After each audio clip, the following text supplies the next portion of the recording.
क्या कैथोलिक संस्कार मुक्ति के लिए अनिवार्य है?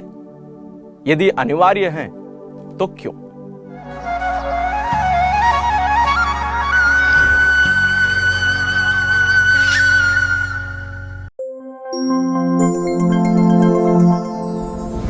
आत्मदर्शन टीवी में आप सबका स्वागत है।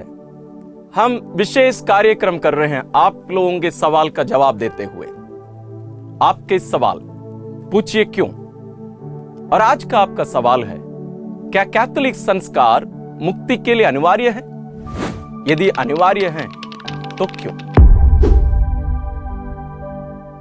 कैथोलिक कलीसिया हमें सिखाती है कि वास्तव में जो 7 संस्कार हैं, ये सब संस्कार हमारे लिए अनिवार्य है मुक्ति के लिए। तो आज हम इनके जवाब ढूंढेंगे, ये क्यों अनिवार्य है। पहले हम शुरू करते हैं प्रभु यीशु से।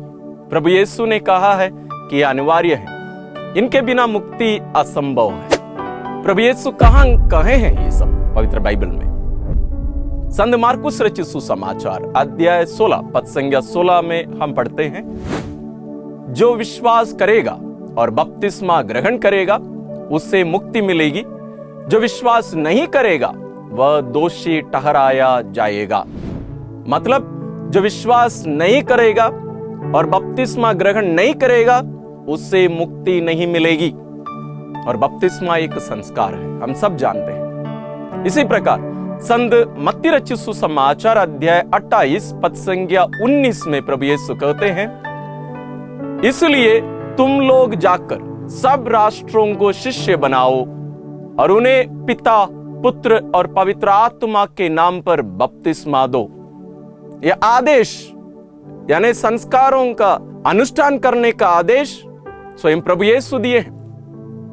ये कलीसिया अपने से नहीं कही है, ये प्रभु यीशु की शिक्षा है। तो यह आदेश प्रभु यीशु स्वयं दिए हैं। उसी प्रकार संत योहन रचित सुसमाचार अध्याय 6 पद संख्या 53 और 54 में हम पढ़ते हैं, इसलिए ईसा ने उनसे कहा, मैं तुम लोगों से यह कहता हूं, यदि तुम मानव पुत्र का मांस नहीं खाओगे और उसका रक्त नहीं पियोगे तो तुम्हें जीवन प्राप्त नहीं होगा।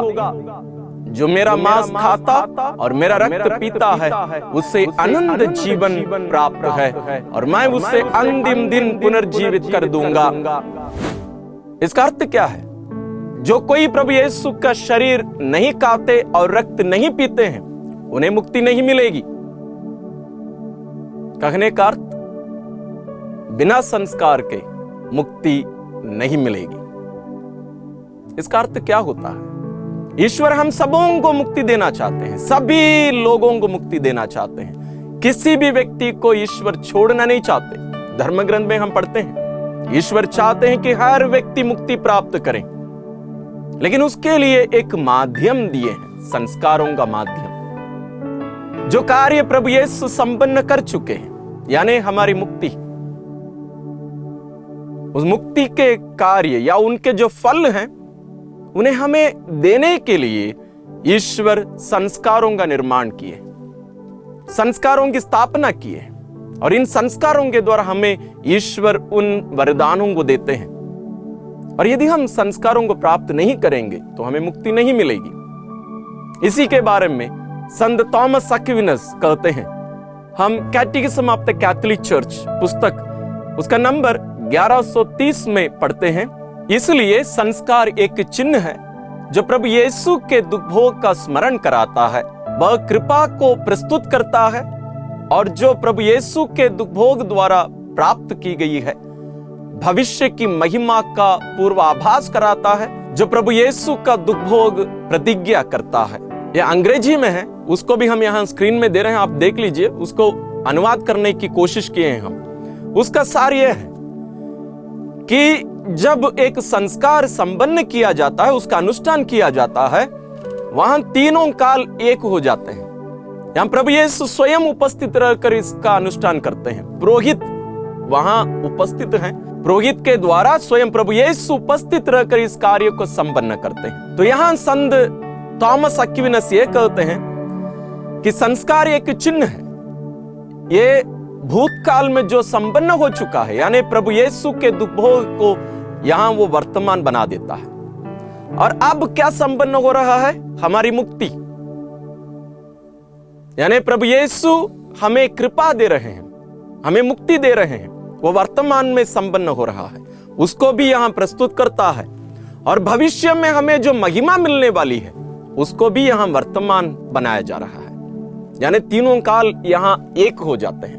कहने का मतलब, जब एक संस्कार का अनुष्ठान किया जाता है, ये समय से परे है, वहां स्वयं प्रभु यीशु उपस्थित होकर इसको संपन्न करते हैं। इसलिए संस्कार बहुत ही महत्वपूर्ण है, इनको समझना जानना बहुत महत्वपूर्ण है। संस्कारों के कुछ विशेष गुण हैं, कैरेक्टरिस्टिक्स हैं, वो इस प्रकार हैं। संस्कार प्रभु के हैं, यानी प्रभु यीशु स्वयं संस्कारों की स्थापना किए हैं। दूसरा गुण है संस्कार कलीसिया के हैं, यानी प्रभु यीशु स्वयं संस्कारों की स्थापना करके उन्हें कलीसिया को सौंपे हैं। और तीसरा गुण है संस्कार विश्वास के हैं, यानी बिना विश्वास के कोई भी संस्कार हम ग्रहण नहीं कर सकते। यदि हम करेंगे तो हमें उसका फल नहीं मिलेगा। चौथा है संस्कार मुक्ति के लिए है, यानी संस्कार जो दिए जा रहे हैं वे मुक्ति के लिए हैं, उनके बिना हमें मुक्ति नहीं मिल सकती। और पांचवा है संस्कार आनंद जीवन के लिए है, यह हमें स्वर्ग ले जाएंगे। और हम सब जानते हैं संस्कार 7 प्रकार के होते हैं, लेकिन इन 7 संस्कारों को 3 भागों में बांटा गया है। प्रारंभिक संस्कार, जिनमें बपतिस्मा संस्कार, दृढ़ीकरण संस्कार और पवित्र यूकरिस्तीय संस्कार आते हैं। ये तीनों संस्कार अति आवश्यक हैं। ये वास्तव में ये तीनों मिलकर एक रूप या हमें पूर्ण रूप से प्रभु यीशु में परिवर्तित करने का कार्य ये तीनों संस्कार करते हैं। और दूसरे प्रकार है चंगाई संस्कार। चंगाई संस्कार 2 हैं, मेल मिलाप, जिनको हम पाप स्वीकार संस्कार कहते थे, और दूसरा है या रोगी मलन संस्कार, जिनको पहले हम अंधमलन संस्कार बोलते थे, लेकिन ये अंधमलन नहीं है। जब हम बीमार होते हैं, सीरियस होते हैं, हम इस संस्कार को ग्रहण कर सकते हैं और करना चाहिए। और तीसरे प्रकार के संस्कार हैं सेवा संस्कार, जिनमें विवाह संस्कार और पुरोहिताई संस्कार आते हैं। ये दोनों संस्कार अपने लिए नहीं, दूसरों के लिए है। तो इस प्रकार 7 संस्कार, जिनको 3 भागों में बांटा गया है। और हम सब जानते हैं अलग अलग संस्कारों से हम अलग अलग वरदान प्राप्त करते हैं, या इनके द्वारा ईश्वर अलग अलग कृपादान हमें देते हैं। जैसे बपतिस्मा संस्कार के फल बहुत सारे होते हैं, आप भी जानते होंगे। जैसे आदि पाप से छुटकारा, दूसरा है ईश्वर की संतानों के रूप में हमें ईश्वर गोद लेते हैं, तीसरा है प्रभु क्रिस्त में हमारा नया जन्म, और चौथा है ईश्वरीय जीवन में सहभागिता, और पांचवा है पवित्र आत्मा का एक अमिट छाप, जो हमें 3 संस्कारों से मिलते हैं, बपतिस्मा संस्कार, दृढ़ीकरण संस्कार और पुरोहिताई संस्कार। ये तीनों संस्कारों के द्वारा विशेष अमिट छाप हमारे जीवन में, हमारी आत्मा में दी जाती है, जो हमें नए बना देते हैं। और इसलिए ये तीनों संस्कार हम एक ही बार ग्रहण कर सकते हैं, दोबारा नहीं। छठवां फल है प्रभु यीशु के शरीर के अंग बनाए जाना। सातवां है क्रिस्तीय विश्वास में हमारा प्रवेश, ये प्रवेश द्वार है। आठवां है हमें ईश्वर की संतानों की स्वतंत्रता हमें दी जाती है, फ्रीडम। और नौवां है हमें अन्य संस्कारों को ग्रहण करने की क्षमता या कृपा हमें इस संस्कार के द्वारा मिलते हैं। इस प्रकार हर संस्कार के अलग अलग फल होते हैं, जो कृपादान एक संस्कार से, जैसे बपतिस्मा संस्कार से हम प्राप्त करते हैं, इन्हें हम अन्य संस्कारों से प्राप्त नहीं कर सकते। इसलिए हर संस्कार अनिवार्य है। लेकिन रोमन कैथोलिक कलीसिया के अनुसार हम 6 संस्कार ही एक व्यक्ति ग्रहण कर सकते हैं। जैसे मैं एक पुरोहित हूं, मैं विवाह संस्कार ग्रहण नहीं कर सकता। और इसी प्रकार जो विवाह कर चुके हैं, हम सोचते हैं कि वो पुरोहित या धर्म बहन नहीं बन सकते, लेकिन वास्तव में वे बन सकते हैं। उसके भी अलग अलग संदर्भों में वे बन सकते हैं। रोमन कैथोलिक चर्च में भी ऐसे संभव है। और जैसे कैथोलिक कलीसिया केवल रोमन कैथोलिक नहीं है। भारत में ही हम 3 कैथोलिक चर्चेस को देख सकते हैं, Roman Catholic, Syro Malabar, Syro Malankara. इन तीनों कैथोलिक चर्चेस में हम पुरोहित या धर्म बहन विवाह नहीं करते हैं। लेकिन अन्य कैथोलिक चर्चेस हैं, जैसे 23 कैथोलिक चर्चेस हैं। इन कैथोलिक चर्चेस में, कुछ कैथोलिक चर्चेस में पुरोहित शादी करते हैं, लेकिन पुरोहित बनने के बाद में नहीं, उसके पहले। लेकिन रोमन कैथोलिक चर्च में और अन्य कैथोलिक चर्चेस में भी आपकी शादी के या विवाह के बाद आप पुरोहित या धर्म बहन बन सकते हैं। उसके लिए जानकारी के लिए और आगे हम और कभी विचार करेंगे। संस्कारों के बारे में इतना विचार करने के बाद आप क्या सोच रहे हैं? क्या हमारे लिए संस्कार अनिवार्य है या नहीं? आप स्वयं सोचिए, स्वयं निर्णय लीजिए और संस्कारों के बारे में पूरी जानकारी लीजिए। हमारे इसी चैनल में और अन्य चैनल्स में भी आपको इसके जवाब बहुत सारे मिलेंगे।